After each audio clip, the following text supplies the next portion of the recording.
Vamos a hablar sobre inferencia estadística, valores de la P, y en particular me interesa que en este contexto estudiemos sobre las diferencias entre lo que se conoce como significación estadística y significación clínica. Luego de eso vamos a hablar sobre estimación de parámetros y en particular sobre el intervalo de confianza al 95%. Bueno, vamos a comenzar entonces con la primera parte de este encuentro virtual. Dentro de las consideraciones que tenemos que tener cuando estamos evaluando asociaciones, decimos que una asociación puede ser causal, siempre y cuando, por supuesto, se completen se satisfagan los criterios de causalidad de Hill, o la mayoría de ellos. A mayor criterio, ustedes saben que no hay una cantidad necesaria de criterios que cumplir, sino que a mayor cantidad de criterios cumplidos, es más probable que la asociación observada sea causal. Pero antes de eso, tenemos que estar seguros de que la asociación que estamos observando no sea debida al azar, a factores de confusión o a sesgos. En la clase de hoy vamos a encargarnos de revisar cómo es que estimamos la probabilidad de que una asociación se haya debido al azar. Esto se encuadra dentro de un gran tema que es el tema de la generalización de datos muestrales en estadística en general y por supuesto que también dentro de la epidemiología, donde tenemos que revisar algunas cosas, porque suele ocurrir que aprender las técnicas estadísticas de la estadística inferencial suele costar bastante. Entonces es como que se hipertrofia esa dimensión. Pero para generalización de datos muestrales, es decir, cuando tenemos diferentes resultados en una muestra y queremos aplicarlas a la población de la cual se extrajo esa muestra, además de conocer conceptos sobre estadística inferencial, como les digo, siempre suele costar bastante aprender esta parte, por lo tanto hay una relativa hipertrofia de ese tema. También es importante, luego de considerar los test estadísticos y sus resultados e interpretarlos adecuadamente, decía, es importante que consideremos lo que se conoce como validez externa de los resultados, también que se valore la importancia clínica de estos resultados, y todo esto está mediado por el juicio crítico del lector, ¿no? Entonces, si bien para el tema este que vamos a estudiar hoy, generalización de resultados muestrales e inferencia estadística, la parte estadística suele producir mucha dificultad, que, que es, digamos, el desafío docente en este sentido, los otros tres componentes son tan, tanto o más importantes que solamente la parte estadística. Muy bien, entonces, cuando hablamos de generalizar datos muestrales e inferencia estadística, nos estamos refiriendo a una rama de la estadística que tiene como propósito conocer propiedades de una población a partir de una muestra. Y eso nos permite hacer dos grandes eh, estimaciones. Por empezar, se pueden estimar parámetros poblacionales, ahora vamos a ver un ejemplo sobre eso, y también podemos valorar diferencias entre poblaciones.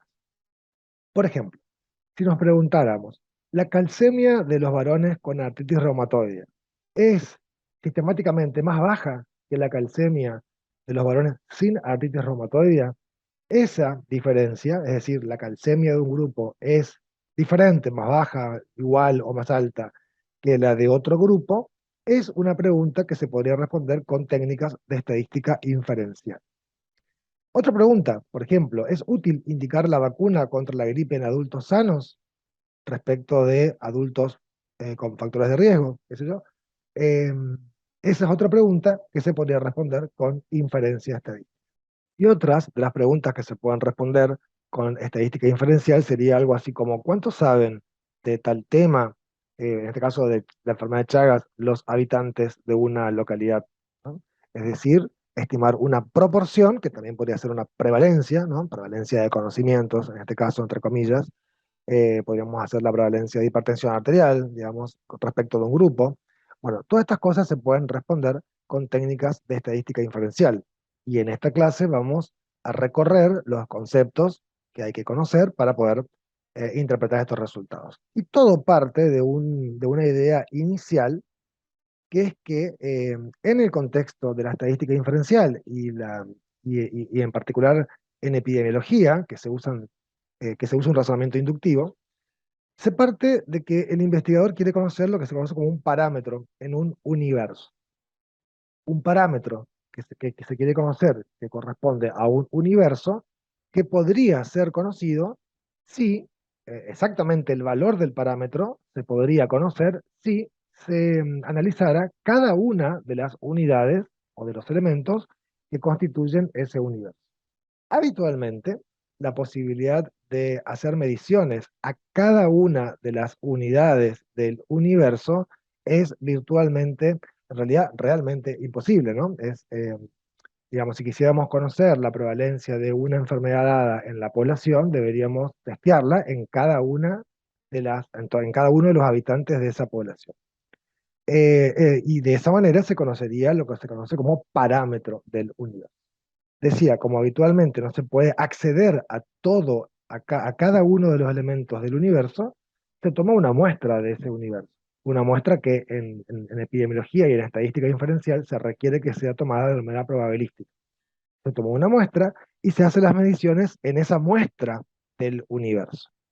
Entonces los resultados que se obtienen en esa muestra del universo se conocen como estimaciones. Estimador es el resultado particular de una medición dentro de una muestra. ¿Por qué estimador? Porque trata, como su palabra lo indica, de estimar al parámetro poblacional que por los motivos que mencioné recién no se puede conocer directamente.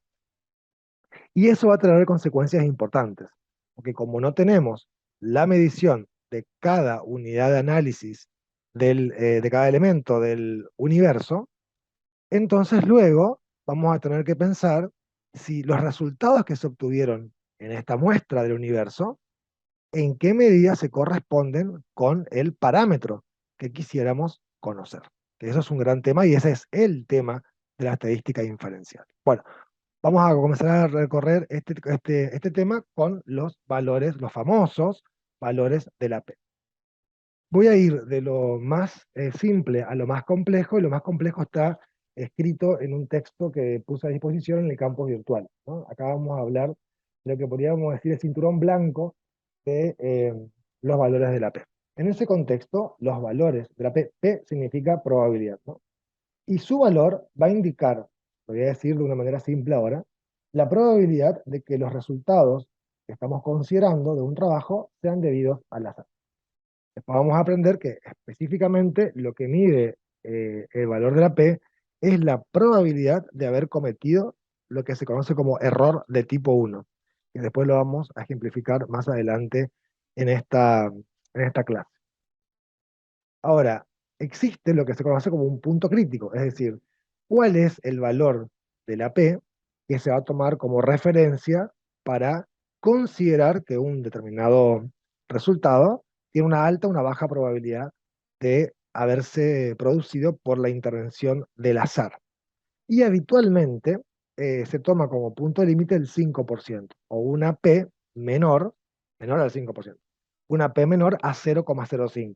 0,05%, 5%. Entonces, habitualmente estamos acostumbrados a tomar como valores, como punto de corte a una P de lo que se va a conocer como estadísticamente significativa, los valores de la P que toman valores menores a 0,05. Cuando eso ocurre, cuando los valores de la P toman valores menores a 0,05, decimos que los resultados son estadísticamente significativos. Esa palabra es importante y hay que diferenciarla de la expresión clínicamente significativo que vamos a estudiarlo más adelante. Entonces, de nuevo, la P menor a 0,05 se dice este resultado es un resultado estadísticamente significativo. Muy bien. Específicamente, decía, la P mide la probabilidad de que se haya cometido lo que se conoce como error de tipo 1, ya lo vamos a ver, o, lo que es lo mismo, que se rechace lo que se conoce como hipótesis nula, cuando en realidad esa hipótesis es verdadera y por lo tanto debería no rechazarse. Ya vamos a estudiar con un ejemplo esto. Y como consecuencia de esto, de esta definición que estoy mencionando, como los valores de la P son mediciones de probabilidades, ya sea de cometer el error de tipo 1, o ya sea de que los resultados sean debidos al azar, o de que se rechace la hipótesis nula cuando en realidad no debería ser rechazada, cosas que vamos a aprender ahora, eh, es eso la P, ¿no? No es una medida de la fuerza de asociación entre dos variables, ¿no? Como habíamos dicho en clases previas, la fuerza de la asociación entre un factor y un evento se mide mediante otros indicadores como el otro radio, el riesgo relativo, la razón de prevalencia, etc. Ahora, el valor de la P que se fija habitualmente en 0,05, menor a 0,05, eh, ese valor es arbitrario, no hay una explicación por lo cual eh, se haya llegado a ese valor, ¿no? No hay un motivo estadístico, ni matemático, ni epidemiológico, ¿no? Con lo cual, eh, el valor de la P fijada en menor a 0,05 es más bien un valor que se sigue a fuerza de la tradición, ¿no? Pero puede ser cambiado, ¿no? Y debe ser cambiado en algunas circunstancias. Por ejemplo, de acuerdo a la gravedad de las consecuencias que podría originar justamente rechazar una hipótesis nula cuando fuera cierta, y también cuando se tienen muchas variables en consideración. Es decir, si yo estoy, en el ejemplo de la simulación, si quisiéramos saber factores de riesgo asociados a la muerte por COVID en los pacientes en ARM, tenemos una serie de variables que ustedes analizaron en la simulación. Supónganse que sean 10 variables. Pero si fueran 150 variables, ¿no? 150 factores que quisiéramos investigar si están alguno de ellos relacionados o no a la muerte por COVID, en ese preciso ejemplo, sería conveniente, estaría indicado, tomar un valor de la P como significativo, un valor mucho menor, no 0,05, tal vez 0,01, ¿no? Que es un requisito mucho más exigente para alcanzar la significación estadística. Entonces, aunque los valores de la P que se fijan en 0,05, menos de 0,05, son arbitrarios, habitualmente se toma ese valor más que nada por tradición en el campo de la ciencia, ¿no? Pero ese valor debe ser críticamente considerado especialmente si se toma ese valor u otro menor y a veces otro mayor según ciertas circunstancias.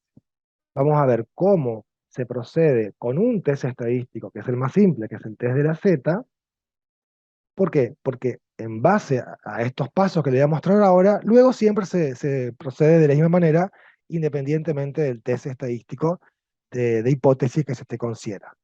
Entonces miremos este ejemplo. Dice, se estudió el calcio sérico en 43 varones con artritis reumatoide. La media de calcio de ese grupo, de esa muestra que se estudió, fue de 9,5 miligramos por decilitro, ¿no? Ese es el valor de la media de calcio de estos 43 varones. Ahora, se sabe que el valor normal de la calcemia es de 9,9 miligramos por decilitro con desvío estándar de 0,66, sin importar de qué sexo. La pregunta es, ¿los varones con artritis reumatoide tienen menos calcio que la población en general? Observen que acá hay dos grupos, pero nosotros el investigador ha medido el calcio en una muestra de pacientes con artritis reumatoide, varones, en este ejemplo, de 43 personas. No tiene un grupo de comparación inmediato de otros 43 pacientes varones sin artritis reumatoide, sino que en este ejemplo se está comparando la, la calcemia del grupo de estudio con los valores conocidos de un parámetro del universo, ¿no? Que es una posibilidad que se puede usar en estadística inferencial. Muy bien, en este ejemplo y en todos los otros ejemplos que podríamos desarrollar, de hecho vamos a desarrollar otros más en esta clase, el primer paso es generar lo que se conoce como hipótesis nula y alternativa. En realidad, el investigador genera lo que se conoce como hipótesis alternativa. Es muy importante que entendamos cómo se generan las hipótesis en el primer paso, nulas y alternativas, porque lo que va a medir el valor de la P es la probabilidad de que la hipótesis nula sea cierta. En realidad no es cierta, cierta entre comillas, pero Lo digo así para mantenerlo en un nivel de simple en este momento en el texto y más adelante lo vamos a complejizar. Entonces, ¿qué es la hipótesis nula y qué es la hipótesis alternativa? Lo que al investigador le interesa, en principio y de manera explícita, es lo que se expresa en la hipótesis alternativa o H1. En este ejemplo, el investigador quiere saber, no se sabe bien porque no está muy claro, pero podríamos querer saber simplemente que el calcio de los varones con artritis reumatoidea es la media del calcio de los varones con artritis reumatoidea es diferente, puede ser mayor o menor, que la media del calcio de la población general. Si se lo plantea de esa manera, eso es una hipótesis alternativa que se llama bilateral, porque se plantea que puede ser mayor o puede ser menor el valor comparado con el otro. Y también podría expresar, eso depende del interés del investigador y del marco teórico que el investigador esté manejando, decía, podría expresarse de esta forma. El calcio de los varones con AR es menor al de la población general, o también el calcio de la población con AR, varones, es mayor que el de la población general.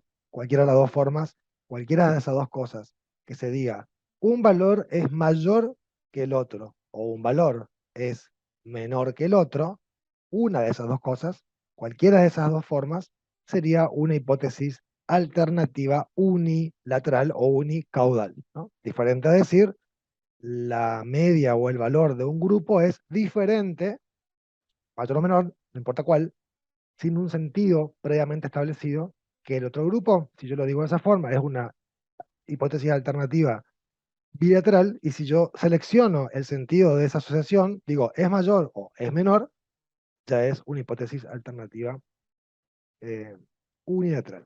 Bueno, esas son las hipótesis alternativas, que son las que explícitamente decía el investigador quiere responder con su trabajo. Esas son las preguntas que se hace y de esa forma las respondería. Pero la hipótesis nula siempre plantea la igualdad de ambos grupos, ya sea que la media de un grupo es la misma que la media del otro, o que la proporción de un grupo es la misma que la proporción de otro grupo. Entonces, el valor de la P lo que mide es la probabilidad de que esa hipótesis nula, que siempre plantea que no hay diferencias entre ambos grupos, decía que esa hipótesis nula sea cierta. Estoy usando la palabra cierta todo el tiempo entre comillas. Porque la ciencia no da cuenta de la verdad, no podemos saber cuál es la verdad o cuál es la certeza, sino que mejor sería expresarlo de esta forma. Con el valor de la P medimos la probabilidad de que los datos que tenemos sustenten sólidamente a la hipótesis nula, ¿no? Pero para hacerlo más simple decimos que sea cierta, ¿no? Sabiendo entre comillas y entre paréntesis que no podemos dar cuenta en la ciencia de la verdad, ¿no? Eso es otra cosa. Entonces, veamos las consecuencias en este ejemplo.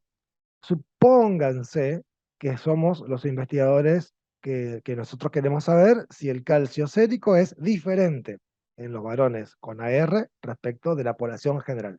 No tenemos una hipótesis de si es más o es menos. Es diferente, decimos. Nos preguntamos eso. Entonces estamos preguntándonos, o estamos en el contexto de una hipótesis alternativa a dos colas, ¿no? Y la hipótesis nula plantearía que la media del grupo de estudio es la misma, no es diferente, es la misma al grupo con lo cual lo vamos a comparar. Eso se expresa entonces en este ejemplo de esta manera. Si la probabilidad, cuando miramos la P, la probabilidad de que la hipótesis nula sea cierta es muy baja, si ocurriera eso, yo digo, la probabilidad de que H0 sea cierta es muy baja, me va a permitir descartar o no considerar esa hipótesis y poder quedarme con la hipótesis alternativa. En cambio, si la probabilidad de que la hipótesis nula sea cierta es alta, no vamos a poder considerar como posible o como probable a la hipótesis alternativa. Ese es el sentido del test estadístico de hipótesis. De nuevo, es la de medir o de estimar la probabilidad de que nuestros datos puedan seguir sosteniendo la hipótesis nula o no, y entonces si nuestros datos no la sostienen, la probabilidad de que esa hipótesis nula sea cierta es muy baja, nos permite descartarla y poder aceptar nuestro postulado inicial. Esa es la lógica de todos los test estadísticos que prueban hipótesis, ¿no? Muy bien, entonces lo que primero que hay que hacer es generar la hipótesis nula y alternativa, y eso depende del investigador y del marco teórico que el investigador esté considerando. Luego hay que decidir sobre qué prueba de hipótesis se va a utilizar. Hay un montón de pruebas de hipótesis. Ahora les voy a mostrar un cuadro que considera un panorama general de pruebas de hipótesis. En este caso, que se conocen los valores del parámetro de un grupo y yo quiero comparar eso que ya es conocido con mis resultados, el test pertinente sería el test de la Z. Entonces, esto es en el paso 2, a decidir sobre la prueba que hay que utilizar, tiene que ver con que conozcamos cuáles son las pruebas disponibles, ¿no? El siguiente paso es decidir cuál va a ser el nivel de significación estadística, ¿no? Habíamos dicho que el nivel de significación alfa, en este caso, indica la probabilidad de rechazar de manera inadecuada la hipótesis nula cuando esta hipótesis en realidad es cierta. Y es el punto en que habitualmente los investigadores seleccionan como valor de significación estadística un valor menor a 0,05. El paso 4 es consultar en la tabla de los valores Z cuál es el valor Z que se relaciona a una P de 0,05, ¿no? Entonces, si uno se fija en la tabla de los valores Z, va a ver que un valor de P de 0,05 bilateral equivale a un valor de Z de 1,96. Es decir, que cuando hacemos los cálculos, si me da más que 1,96 el Z que yo calcule, que ahora vamos a ver, entonces estaría superando eh, ese punto crítico y diría que la probabilidad de que los resultados se van al azar es menor a 0,05. Ahora lo vamos a ver con nuestro ejemplo. El paso 5 es realizar los cálculos. Acá está la fórmula del test de la Z. En este test lo que se hace es, se resta la media de mi grupo, en este caso de la calcemia de los varones, promedio de la media de calcio de los varones, que en este caso es 9,5, a el promedio de la población general, que en este caso es 9,9, y eso se divide por el desvío estándar de la media de la población general, a su vez dividido por la raíz cuadrada de la cantidad de personas que he analizado, que en este caso es 43. Se hacen los cálculos y me da un valor de Z de menos 4. Si yo visualmente o me imagino que el menos 4 está mucho más allá de menos 3, ya me estoy dando cuenta de que tener un Z de menos 4 es algo súper infrecuente. Lo que equivale a decir que tener una media de calcio de 9,5, ese valor es un valor muy infrecuente. Está muy lejos eh, de, de lo que esperaríamos, ¿no? Entonces, esta Z de menos 4, si yo me fijo en la tabla que ya me doy cuenta, me dio menos 4, es un valor muy alejado a 1,96, ¿no? Que es lo que me debería haber dado como mucho esa estimación. De todas formas, si yo me voy a la tabla de los valores Z, un valor de Z menos 4 corresponde a una P de, lo voy a leer para que no me confunda, 0,00006. Por lo tanto, esa es la probabilidad muy baja, que la hipótesis nula sea cierta. ¿Qué decía la hipótesis nula? Que la media de ambos grupos era igual. Bueno, eso es muy poco probable que sea así. Lo que me permite descartar esa hipótesis nula y aceptar lo que había planteado como hipótesis alternativa, ¿no? Que dependerá, que si dije la medida del grupo es menor que la del otro o diferente. Bueno, lo que sabemos es que una probabilidad muy, muy, muy, muy baja de que la media de ambos grupos sea igual. Bueno, hay algunas consideraciones que hay que tener en cuenta cuando interpretamos los valores de la P. Yo acá estoy hablando de que la hipótesis nula sea cierta, que la acepte o la rechace, que una sea o no verdadera. Hay que ser, lo estoy diciendo de esta forma para hacerlo simple, pero hay que ser muy cauteloso, acá lo advierto, cuando se aplican estos términos, porque en realidad lo que no podemos en ningún momento decir que una hipótesis o la otra sea cierta o verdadera, porque la ciencia no tiene una medición de la verdad, ¿no? Aunque para que se entienda mejor, solemos utilizar esos términos, ¿no? Aceptar la hipótesis nula cuando sea verdadera, etcétera. Pero no es todo correcto porque, como digo, la ciencia no puede verificar la verdad de ninguna proposición. En realidad, lo que se hace con estos tests es verificar, en base al set de datos que tenemos, cuál es la probabilidad de que eso sea algo extremo, extremadamente raro o no, ¿no? ¿Cuál es la probabilidad entonces de que nuestra hipótesis nula esté sustentada con la evidencia de nuestros datos? Sería la expresión correcta de cómo se interpreta un test estadístico que involucre a los valores de la P, ¿no? No cuál es la verdad, sino cuál es el sustento estadístico que tienen nuestros datos para sostener esta hipótesis que estamos planteando. En ningún momento se está hablando de que si algo es verdadero o no es verdadero, por más que se utilicen esos términos para facilitar el aprendizaje de estos tests. Bueno, y acá hay una diapositiva donde se presentan una síntesis de los test estadísticos que se pueden utilizar de acuerdo, y acá encontramos por qué la importancia, ¿no? de conocer cuáles son las variables que estamos utilizando, cómo se clasifican, porque justamente de cómo sea la escala en cuál fue medida la variable, independiente y dependiente, es que vamos a seleccionar el test estadístico adecuado para esa situación.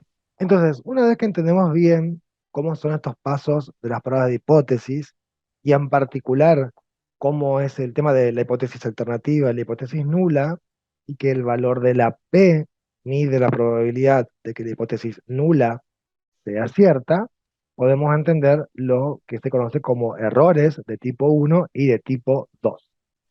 Acá me voy a referir específicamente al error de tipo 1, que además ambos están bien explicados en el texto que les dejo en el campo virtual, pero no quiero complejizar en esta clase demasiado porque sé que más adelante hay otras cosas que pueden ser un poco más complicadas de entender. El error de tipo 1 sería el error que se comete cuando el investigador rechaza la hipótesis nula cuando ésta es, entre comillas, verdadera.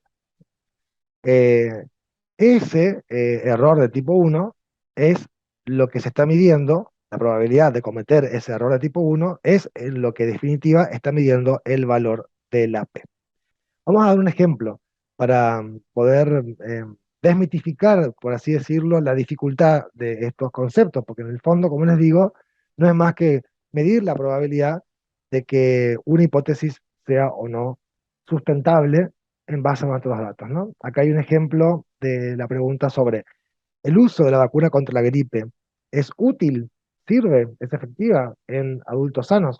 Entonces, acá hay una revisión, un metaanálisis que obtuve en la librería Cochrane, que evalúa justamente la tasa de personas con gripe en el grupo de vacunados y no vacunados, todos son adultos previamente sanos. Si tuviéramos que hacer la hipótesis alternativa en este planteo, uno diría, la población vacunada contra la gripe, la población adulta sana vacunada contra la gripe, tiene menor incidencia de gripe comparada con la población adulta sana no vacunada. O también podríamos decir, el riesgo del grupo vacunado es menor que el grupo no vacunado de desarrollar gripe, todos adultos sanos. O también, lo que va a producir lo que en este ejemplo vamos a desarrollar, o el riesgo relativo de tener gripe estando vacunado es menor a 1 con respecto a no estar vacunado. Esa sería la hipótesis, cualquiera de esas formas serían hipótesis alternativas, en todas ellas unilaterales, porque estamos diciendo que un grupo tiene menos riesgo que el otro de tener el evento. Y la hipótesis nula se plantearía de esta forma. El riesgo del grupo vacunado es igual al riesgo del grupo no vacunado. Es decir, se plantearía la ausencia de asociación entre la vacuna y el riesgo de tener gripe. Entonces, la hipótesis nula, lo repito, sería el riesgo del grupo vacunado es el mismo que el riesgo del grupo no vacunado de tener gripe. Y calcularíamos el valor de la P. En este ejercicio, en este ejemplo, se utilizó el test de la Z. En el test de la Z se hicieron los cálculos y da un valor de Z de 12,99. Más temprano dijimos que el valor Z crítico para un test bilateral es de 1,96 aproximadamente, menos o más según corresponda, ¿no? Y ahora les digo que un valor Z crítico para un test unilateral es de 1,645, o redondear en 1,65. Entonces, si yo obtengo un valor que supere ese punto crítico, mi test va a ser estadísticamente significativo. Entonces, en este ejemplo, vemos que el Z da de 12,9, es alejadísimo del punto crítico que era 1,65. Por lo cual, ya me doy cuenta de que es un test estadísticamente, un resultado estadísticamente significativo. Y si me imagino en el esquema de la curva de Gauss, ¿dónde estaría un Z de 12? Me doy cuenta que está, ya ni siquiera entra en la imagen, dónde está el Z12, ¿no? ¿Cómo podríamos calcular esto en un software estadístico como EPIDAT? Primero, tengo que ser consciente de que estoy comparando la tasa de un grupo, la tasa de gripe de un grupo, comparándola con la tasa de gripe del otro grupo. Tasas son matemáticamente proporciones. Ya dijimos, expresan riesgo, pero son matemáticamente proporciones. Entonces, tenemos que utilizar un test de la Z que compare proporciones de dos grupos, en este ejemplo, independientes, porque tenemos el grupo de los vacunados y otro grupo que son el grupo de los no vacunados. Entonces, deberíamos ver donde dice muestra 1 es el grupo 1, ¿no? Por ejemplo, el grupo de los vacunados. Tantas personas tuvieron gripe de tantos vacunados, eso va en la muestra 1 y en la muestra 2, cantidad de personas con gripe del total de esas personas, del total de personas con gripe no vacunadas, del total de personas no vacunadas. Y ahí vemos que, bueno, el cálculo que en EPIDAT resulta, siempre hay algunas diferencias por redondeos o por diferentes correcciones que hacen los programas estadísticos, da un Z de 10,28 parece, ¿no? Bueno, igual la P es muy, muy, muy baja. Por lo tanto, tenemos esta situación. Tenemos en el primer grupo que había 27.478 personas vacunadas, de ellas desarrollaron gripe 321 personas, con lo cual la tasa de incidencia de gripe en ese grupo de vacunados es de 1,16%, comparado con 570 casos de gripe que se produjeron en 24.246 personas no vacunadas. Es decir, la tasa del grupo no vacunado de gripe fue de 2,35%. Ya estamos viendo que la tasa de un grupo, que es de 1,16, no es la misma que la tasa del otro, que es de 2,35. Así que decimos, acá hay una asociación. Tenemos que pensar que no haya sesgos, que no haya factores de confusión, eso lo vamos a aprender más adelante. Tenemos que verificar que se cumplen los criterios de causalidad de Hill. Y luego nos preguntamos, ¿y esta diferencia de tasa de incidencia entre un grupo y el otro, se habrá debido al azar? Bueno, lo que calcula el test de la P, el test de la Z, que para obtener la P, es la probabilidad de que estos resultados sean debidos al azar, y vemos que la P da un valor muy, muy, muy bajo, lo que se debería interpretar como que la probabilidad de que estos resultados se hayan debido al azar es muy baja, menor a 1 en 100.000, ¿no? Entonces, diríamos, esto no es por azar, ¿no? Eh, lo cual apuntaría a la consideración de esta asociación como una asociación que no se produjo por azar y si no se produjeron sesgos ni factores de confusión y si se cumplen con los criterios de causalidad de Hill, podríamos plantear que la vacuna contra la gripe es causa de menor gripe en la población de adultos. Pero ahora hay que hacer algunas consideraciones. Hay que hacer algunas consideraciones con la interpretación de estos resultados, que lo vamos a ver en la segunda parte de este video, porque se está haciendo muy largo y no quiero aburrirlos. Ahora nos vemos. Bueno, en esta segunda parte voy a tratar de poner menos efectos especiales para que sea más rápida la edición, pero quiero hacer algunas consideraciones respecto del valor de la P. Una de ellas es que, como dijimos, el punto de corte en 0,05 menor a ese valor es un punto de corte arbitrario. Entonces, a veces hay una falta de significación estadística.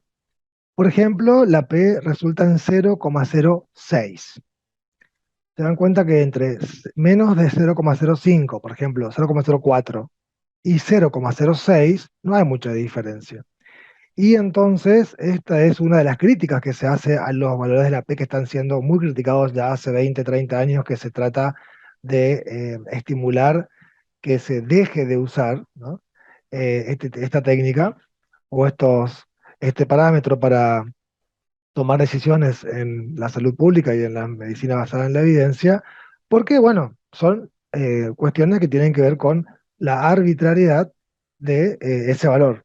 Entonces, a veces puede ocurrir que se descarten resultados que podrían ser clínicamente importantes solamente porque le falta una centésima a ese punto de corte que es arbitrario. Y además, los valores de la P conllevan a la interpretación acrítica de algunos resultados en las investigaciones en salud, ¿no? Y en general. Esas son las críticas que se le hacen, entre otras, a los valores de la P. Personalmente me parece que si uno sabe algunos de estos conceptos que estamos mencionando, los valores de la P pueden ser un recurso útil en la investigación. Entonces, los valores de la P son muy dependientes del tamaño de la muestra que se toma. Y entonces, por un lado, si falta muestra, pueden ser no significativos cuando en realidad las diferencias son importantes, lo cual, si eso ocurre, es un ejemplo de error de tipo 2 que tiene que ver con eh, no poder rechazar la hipótesis nula cuando en realidad se podría haber rechazado. En las investigaciones, en realidad uno, antes de hacer el experimento, debe calcular la muestra que asegure una potencia estadística de tal manera que si hay diferencias, estas puedan ser eh, eh, vistas, ¿no? Pero a veces no se puede alcanzar por diferentes motivos, por ejemplo, cuando un evento es extremadamente raro, el tamaño de la muestra necesario. Entonces, a veces puede ocurrir, como les mencionaba, que no se alcance la significación estadística no porque no exista diferencias entre grupos, sino porque la muestra es escasa, porque eh, los valores de la P son muy dependientes del tamaño de la muestra. Si ustedes ven acá, hay dos ejemplos, el test de la T y el test de la Z. El test de la T para diferencia de medias y el test de la Z para proporciones. En ambos casos y en todos los test estadísticos de hipótesis vamos a encontrar que el tamaño de la muestra está en el denominador de los test estadísticos. Es decir, los valores de T o de Z van a ser inversamente proporcional al tamaño de la muestra y es por eso que son muy sensibles a este detalle.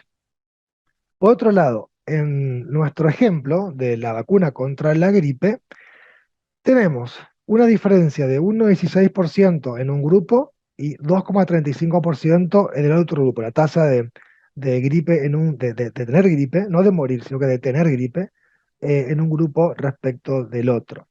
Las diferencias son estadísticamente significativas. El valor de la P es menor a 0,05.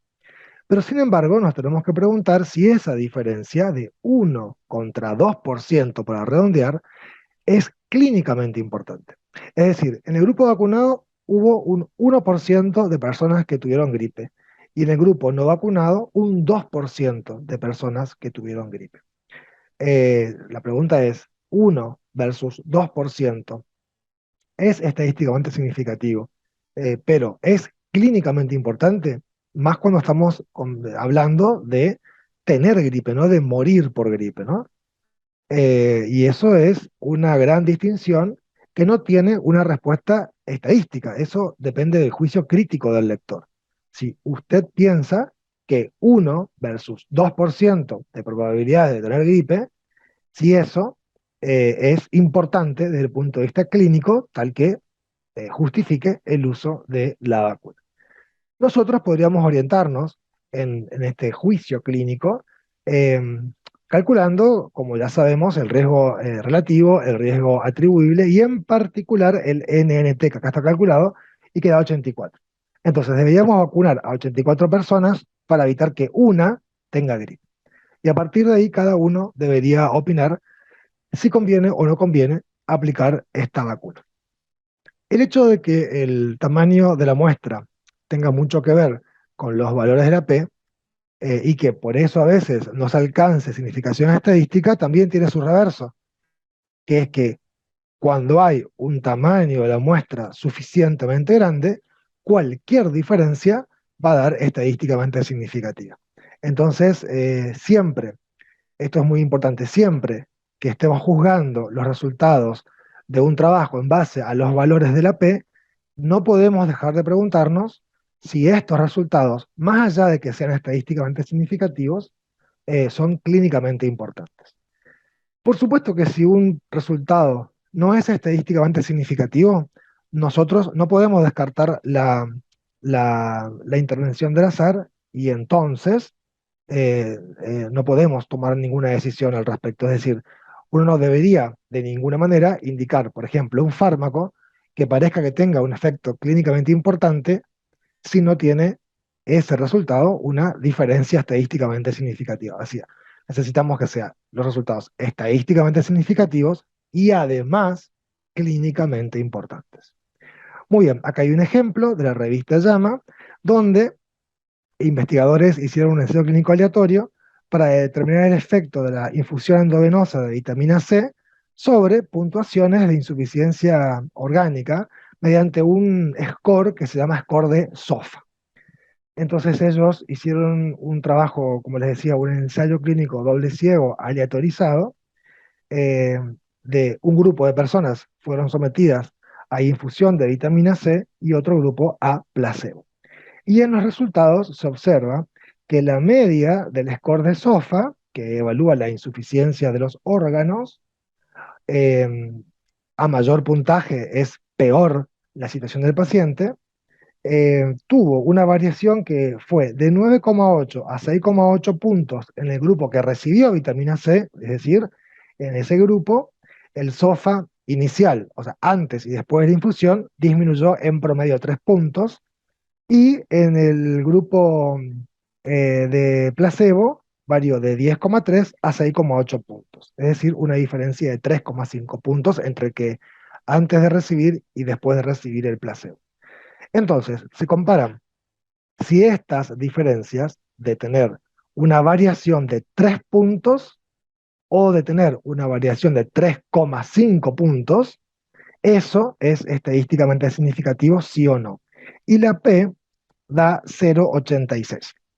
Entonces, para ejercitarnos, la hipótesis alternativa en este trabajo sería que el promedio del score SOFA en las personas con infusión de vitamina C es diferente a los que no tienen infusión de vitamina C, es decir, los que usaron placebo. Esa sería la hipótesis alternativa, lo que los investigadores quieren decir.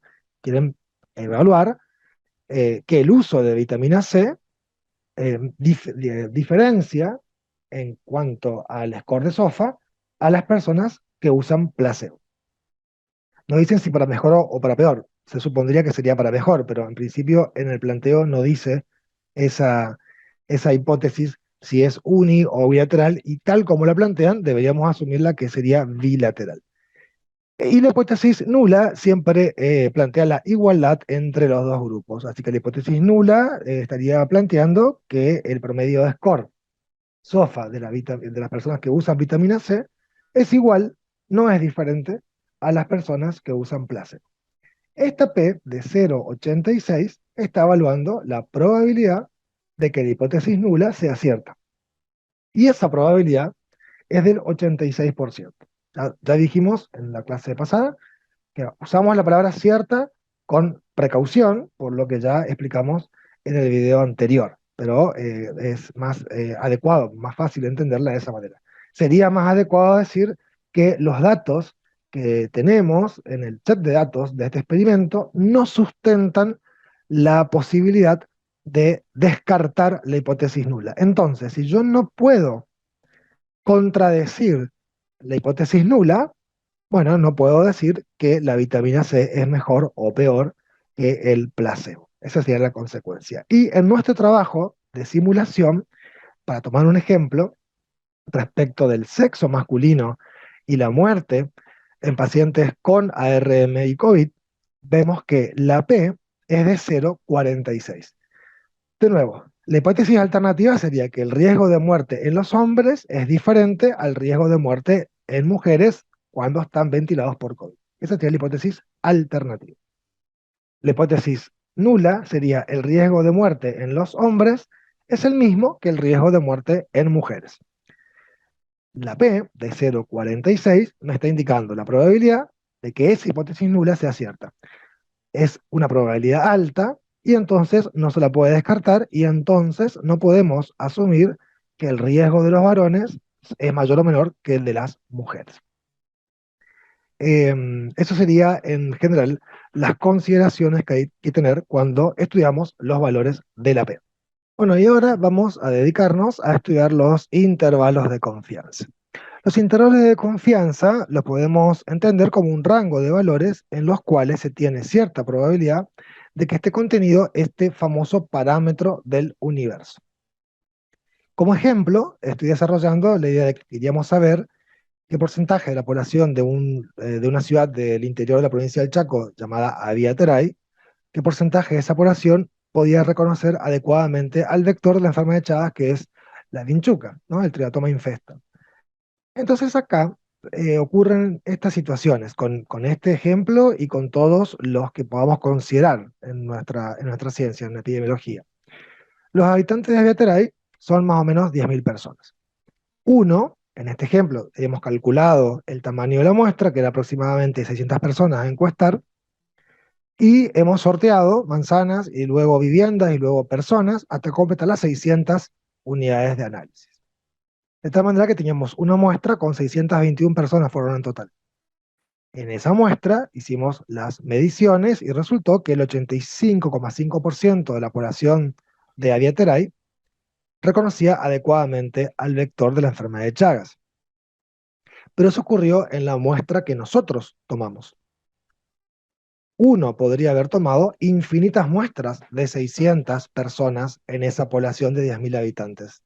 Tengan en cuenta que si de la muestra que yo tomaba variaba una persona o varias personas, ¿no? Se pueden formar infinitas muestras. Entonces ocurre que en cada una de esas infinitas muestras teóricas que se podrían haber tomado, es posible pensar que el porcentaje de población que reconocía adecuadamente al vector podría ser diferente. Entonces, la pregunta es, la estimación del parámetro en la muestra que se tomó de estas 621 personas fue de 85,5%. Pero, ¿cuál es la garantía que tenemos de que ese sea el valor del parámetro del universo? Siendo que se podrían haber tomado infinitas muestras y en esas otras muestras el valor podría haber sido diferente. ¿Cuál es la garantía de que tenemos de, de haber acertado con nuestra muestra al parámetro del universo? Bueno, garantías no hay, nunca hay garantías, ¿no? Pero los intervalos de confianza permiten estimar con un 95% de probabilidades eh, el rango de valores en los cuales se podría haber captado al parámetro que nos interesaba conocer. Entonces, en este ejemplo, el intervalo de confianza resultó entre 81,9 y 89%. ¿Cómo interpretamos ese valor? Una posibilidad sería esta. Hay un 95% de probabilidades que el parámetro del universo se haya captado en el intervalo comprendido entre 81,9 y 89%. Esa es una forma de interpretarlo. Presten atención que digo 95% de probabilidades de que el parámetro se haya captado. Esa es una sutileza del lenguaje, porque sería incorrecto decir que el parámetro fuera entre tal y tal valor, ¿no? Nosotros no tenemos forma de saber cuál es el parámetro. Tenemos una gran probabilidad de que entre esos valores se haya captado ese parámetro, pero podría ser que no, ¿no? Y si no se captó el parámetro entre esos valores, el parámetro puede ser mayor o menor que el límite superior o inferior del intervalo de confianza. Bueno, decía, esa es una forma de interpretar los resultados. La otra forma podría ser, si repitiéramos el estudio en plano teórico, por supuesto que no se va a repetir. Uno hace una encuesta a 621 personas única vez, digamos, ¿no? No hace 100 veces eso. Pero si se hiciera eso 100 veces, en 95 de esos estudios, el valor que encontraríamos estaría comprendido entre 81,9 y 89%. Es decir, poniéndolos en términos del esquema que inicialmente habíamos considerado. Yo quiero conocer el parámetro del universo, que es el porcentaje de población de Ayateray que conoce adecuadamente al vector de la enfermedad de Chagas. La única forma de saber eso es entrevistar a las 10.000 personas que viven en esa ciudad, lo cual no es factible, porque requeriría tiempo, esfuerzo, dinero que no se dispone. Entonces, se toma una muestra aleatoria de esa población. En esa muestra, de 621 personas en este caso, el estimador resultó en 85,5%. Yo estoy estimando ese parámetro en ese valor. Hay una probabilidad del 95% de que el parámetro, puede ser que no sea 85,5%, pero haya sido contenido en el intervalo que se comprende entre 81,9 y 89%. Vamos a decir, lo cual me remite a la idea que relativamente un buen porcentaje de la población de Aviateray conoce adecuadamente al vector. Pero siempre tengo que tener en cuenta que tengo una cierta probabilidad de que el parámetro no se haya captado en ese intervalo y que entonces en realidad sea mayor o menor de lo que estábamos pensando. Podemos calcular intervalos de confianza de cualquier estadístico. En este caso, que representé recién, lo calculamos, es el intervalo de confianza de una proporción. Pero también podemos calcular, por ejemplo, intervalos de confianza de un riesgo relativo, como en el ejemplo de la vacuna contra la gripe. En donde, de nuevo, ¿no? La población estudiada, que en el metaanálisis dice que fueron 51.724 personas, el riesgo relativo de tener gripe en el grupo vacunado respecto del no vacunado fue de 0,49, sugiriendo que la gripe protege, perdón, que la vacuna contra la gripe protege de la gripe. Y ya vemos nosotros, cuando estudiamos los valores de la P, que calculamos el riesgo relativo y el riesgo atribuible y el RNT, reflexionado sobre si eso es o no importante, ¿no? Pero el resultado es 0,49. Muy bien. Pero el universo, que son todos los adultos sanos del mundo, en ese año de ese metaanálisis, ascendía a más de 3.500 millones de personas. Y de esas más de 3.500 millones de personas, hay una muestra de 51.000 personas. Entonces, ¿en qué medida este resultado, el riesgo relativo de esta muestra, que es una de las infinitas muestras del universo, adecuadamente me está reflejando el parámetro del universo? Bueno, el intervalo de confianza que surge de los cálculos eh, resultan entre 0,43 y 0,56. De nuevo, ¿cómo se interpreta esto? Siempre se interpreta de la misma manera.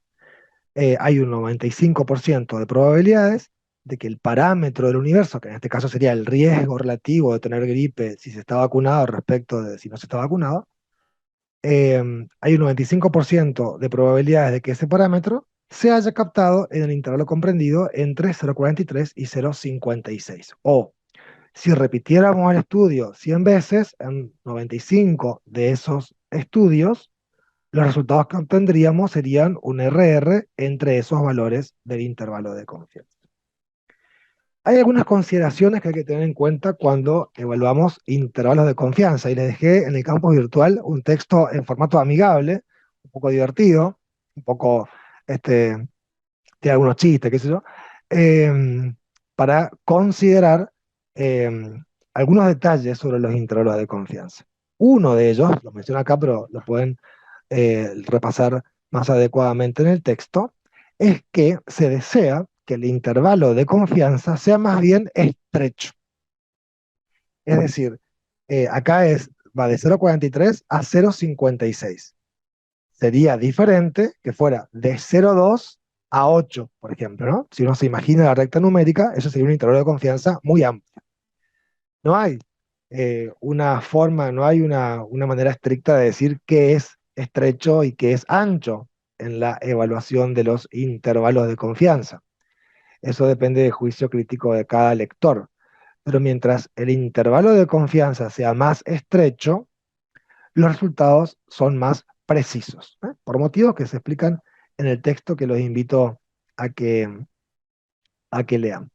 Y finalmente, los valores de la P y los intervalos de confianza, que hay como que hay tensiones en el campo de la estadística y hay muchos que, como les mencionaba más temprano, sugieren desterrar el uso de los valores de la P y solamente comunicar intervalos de confianza.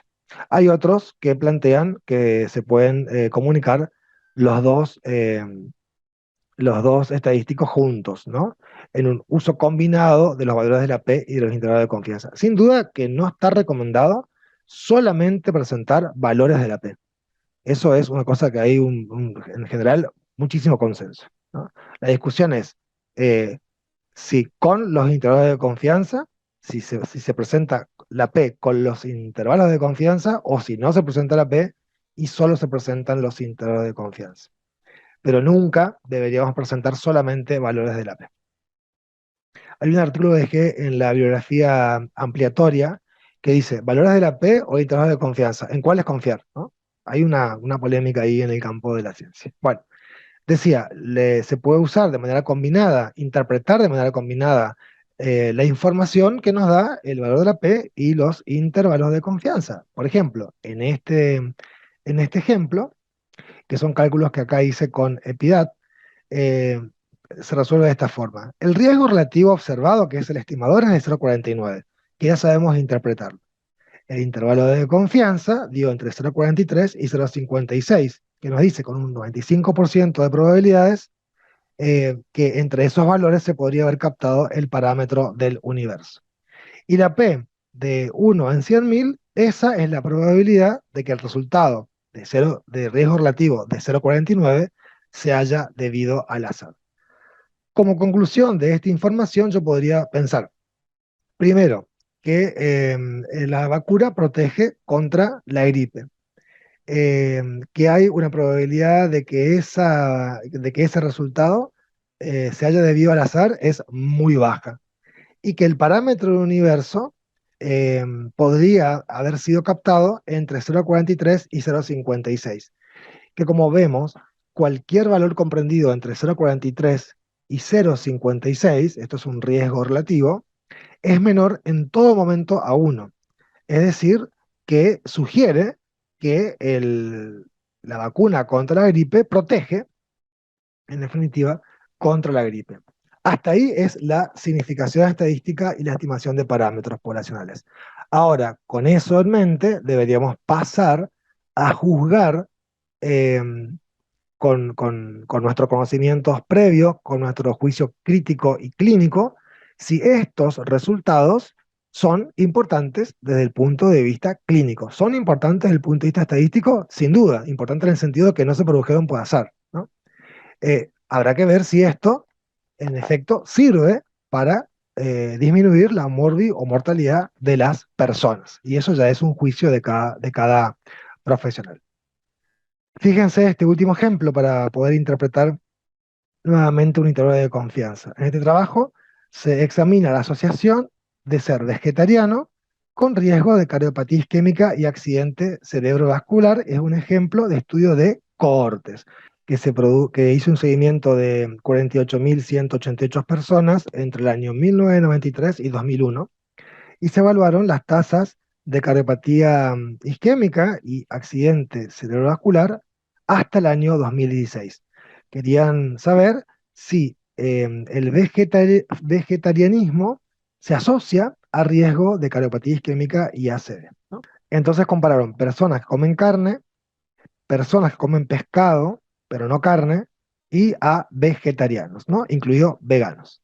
¿Qué encontraron?